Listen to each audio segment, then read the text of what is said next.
नमस्कार मंडळी. मी तर लय खुश म्हणजे लय खुश आहे. रात्री तुम्ही बघितलंच असेल की big boss Marathi season number 5 याचा विजेता ठरलेला आहे आपला सूरज चव्हाण आणि मस्तपैकी गुलीगड ट्रॉफी घेऊन गेला आहे.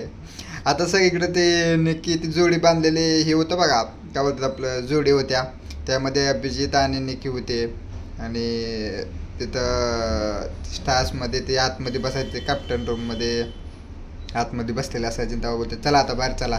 लगेच सूरज बोलतो हे माझं बी घर आहे. मग लगेच डीपी दादा विचारतो या सीझनचा विनर कोण आहे. लगेच सूरज बोलतो मी.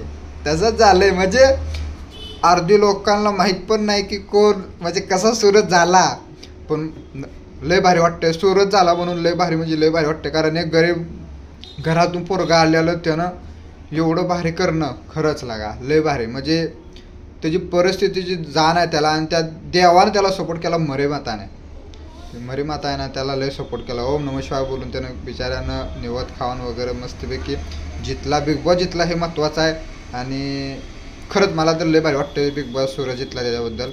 आणि सगळं म्हणजे तुम्ही जी प्रेक्षक असतात आपण जे बघतो आपल्यामुळं ती सूरज जिततो आणि तिथं व्होटिंग ही सगळ्यांनी असं मी एकटाच ना बोलत असे भरपूर जण यूट्यूबबरोबर आहे की त्यांनी सूरजला सपोर्ट करायसाठी त्यांनी पाऊल उचललेलं.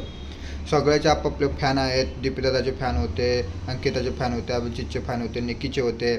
सगळ्याचे आपापले फॅन होते. सगळे ते आपापल्या त्यांना जितायचा प्रयत्न करत होते. पण माझा तर भाई सूरज चव्हाणला होता आणि माझी जी पब्लिक आहे त्यांनी बी सूरज चव्हाणला सपोर्ट केलेला आहे.